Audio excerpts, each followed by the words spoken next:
When you think of collecting comics as a kid, what's the first thought that comes to your mind?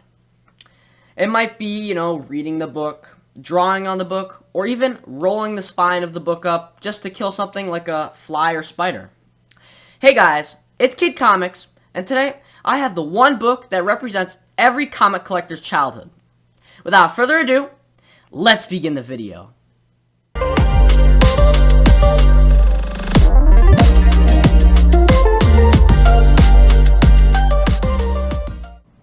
Now, before we actually get to the book, we're going to have to take a little trip down to memory lane back a couple months ago when I first got the book and how I got it.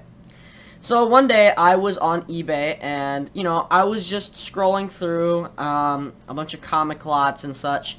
And then I saw this guy, he had a bunch of old and early ASM comics listed for sale.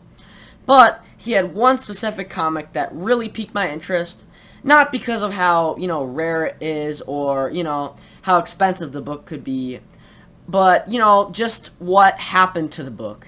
And what I mean by this is there was a lot of, kids' drawings all over the book, and, it really piqued my interest, and I had to pull the trigger and buy the book. So, you may be wondering, what book may I be talking about? Well, that book is none other than ASM 39.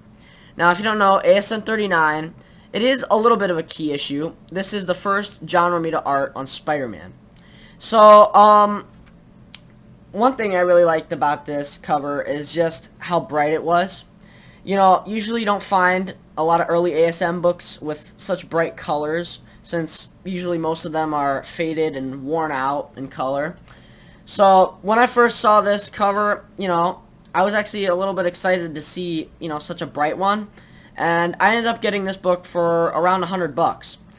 Even though it was from Canada and I had to wait like 2 weeks, I think this was worth it. Now, to show you guys the drawings, I'm actually going to take the book out and show you guys, what it looks like. So, pretty much, to start here, we actually have, some kid, he drew, sunglasses and a beard on Spider-Man as he's getting dragged away by Green Goblin, who also is missing a couple of teeth. And he also has, a Batman, the bat symbol coming in and telling people that they're trying to get help from Batman and Robin.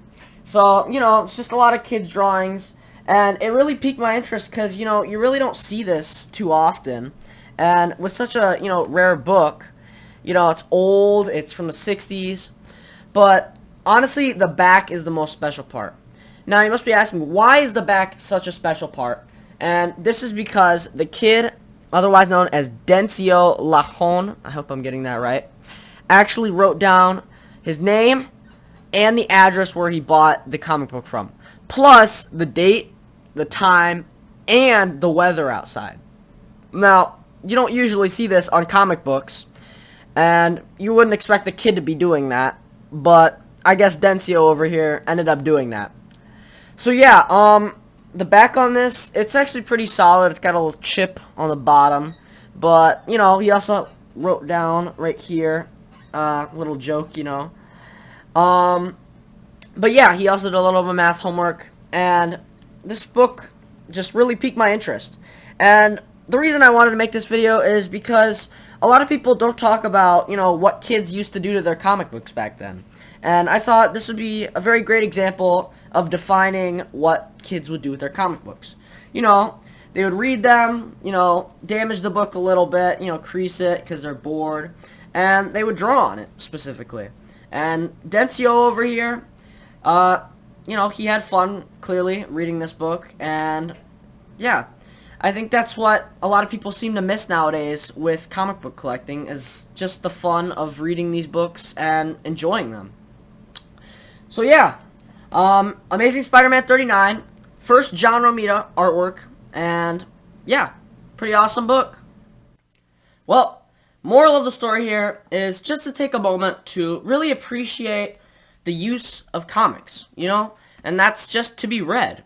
And honestly, I thank kids like Dencio, for enjoying reading comic books. Because, really, for kids, like, born in the 60s back then, they didn't have much to entertain themselves with besides comic books.